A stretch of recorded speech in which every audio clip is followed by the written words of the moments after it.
Hey, what's going on?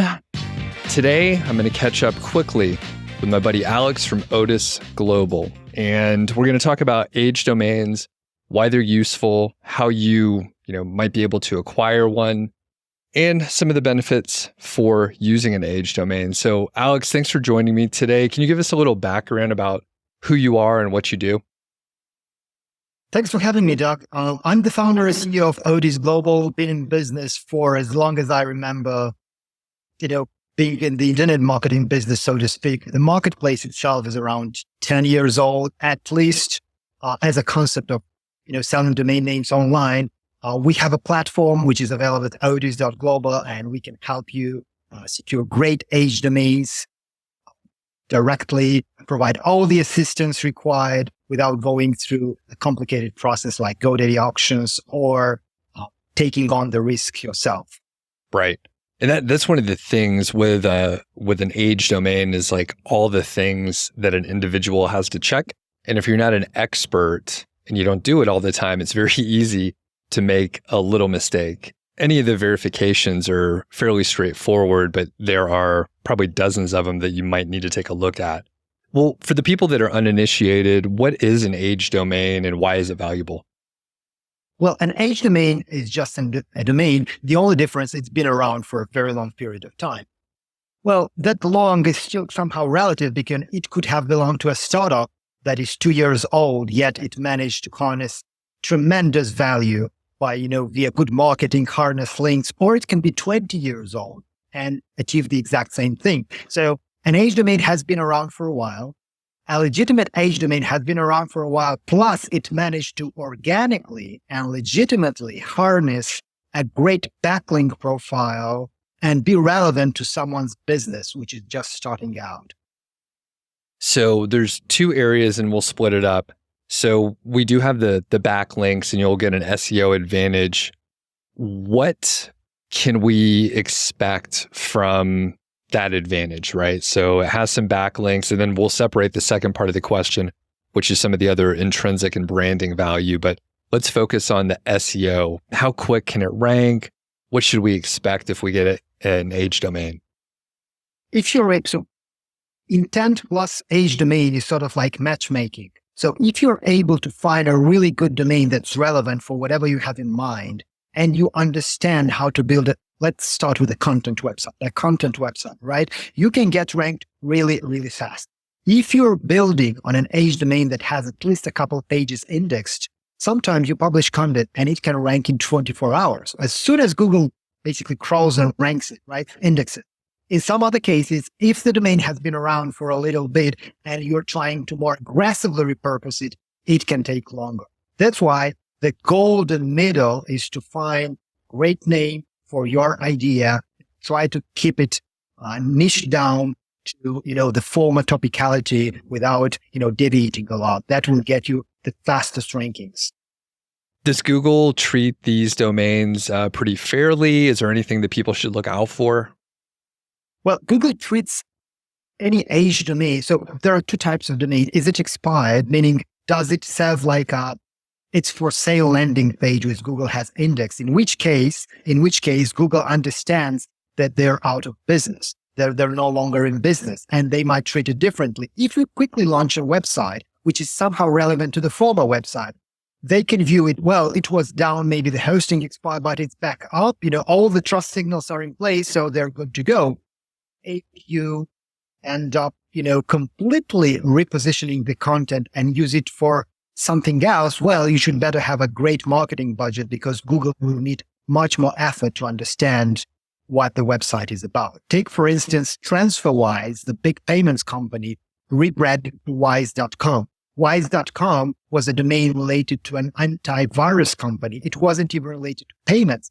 But TransferWise wouldn't care because they have millions for marketing, right? And now Wise.com Plus, it inherited all the backlinks of the former domain when they rebranded. So it really depends. If you want to take strict advantage of the authority of an age domain, stick to the former topic. Try not to, go too broad.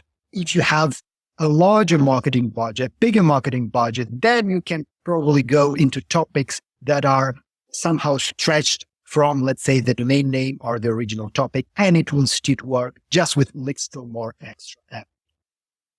Let's shift over to the business advantage. So ignore the SEO. What other things, or I guess, why is it good to get an age domain to help grow your business? So from a business perspective, it's not merely about the age domain as more like I view it as brand awareness or just exposing yourself to more traffic, more opportunities. So let's say, again, we buy your show if it ends up being for sale, right? And we 301 redirected to a page on our blog that explains, what the dog show was all about. And then we kind of bait and switch them into age domain and registering to the marketplace. Well, you can grow your business. You can actually have people sign up and offer them your services. In our case, our domains and the entire marketplace, by properly building landing pages through your. So there is a benefit, business benefit, not just an SEO one. So again, exposure to traffic, getting links that would otherwise have cost a lot of time and money to harness. And I believe the secondary side effect would be that all this link juice that gets passed on will end up in higher rankings. But that goes beyond, again, we're talking about the main business benefits. Perfect. And that's a fun example. Back in the day, I did have a couple posts ranking for expired domains. This was probably 9 years ago, which seems crazy, but it was ranking pretty well for that. And then the other thing is, if you're thinking of the top funnel, right? I have hundreds of episodes out there. So people would find their way from the shows just to get to the domain. And then it makes sense. It's just perfect referral traffic, top of the funnel, where you're pulling in the right audience. So let's move on to assessing these domains. So what are the key metrics that people should consider? I always start with the quality and quantity of referring domains. So all the incoming referring domains pointing it. So you start by checking, is the domain powered up by a substantial amount of high authoritative domains that would make sense to get via an age domain and you can't harness on If the answer to this question is yes, then you should look further and do all of the check, like what is the DR, how many referring domains, like any of the metrics stuff. But at the core, at the foundation of an age domain lies the backlink profile and obviously the name. You have to like both because the name reflects the niche, the backlink profile reflects all the power that you get with that. And sometimes you get lots of referral traffic through those links. So the more legitimate links, the higher the chance you'll actually get referral traffic, which in some cases can end up even providing you additional leads or business or phone calls, whatever is your measurement for growing the market, bringing more market, to your business. So from this perspective, I'd say pay attention to the backlink profile. If it doesn't have a legitimate organic backlink profile, it's not worth checking anything else, unless you really like the name. But then we're not talking about age domain, but just names, premium. We can go super deep into some areas, but that'll be for our full episode, which people can check out. And we talk for like an hour on a lot of these details. But what are the top maybe one or two mistakes that people make with age domains? The first one, I'd say they go after pure SEO metrics. So they are lured by the volume of backlinks and some of the metrics, authority metrics that third-party tools report and not check the actual backlink profile. That's the biggest mistakes from an SEO perspective. From a risk assessing perspective, I'd say not checking trademarks or if they're actual name jacking someone's personal name and using that to impersonate. So they can accidentally do that, but there's still risk associated. So let's put that into the, let's say, trademarks bucket. Do your research. Are you stepping on someone else's turf? Are you infringing someone's trademark? Like, be very, very attentive with that. The worst thing that can happen is for you to have a successful website built on an age domain that is picking up rankings, blazing fast and end up getting sued because you're infringing someone's name. Like, that's the worst thing. Got it.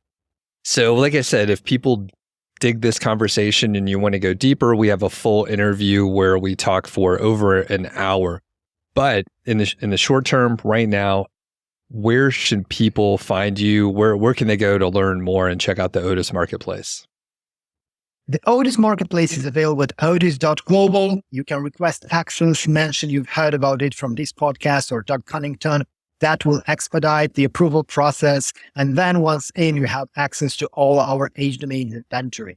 If you're not sure where to get started, if you need, niche content, niche website ideas, reach out, we'll help you out. If you already have a business that you want to use an H domain to grow, again, reach out to one of our experts, one of our mentors. We'll gladly hop on a call, discuss your goals, and see how we take it from there. All right, Alex, this has been fun, and we'll catch up soon, man. Thanks a lot.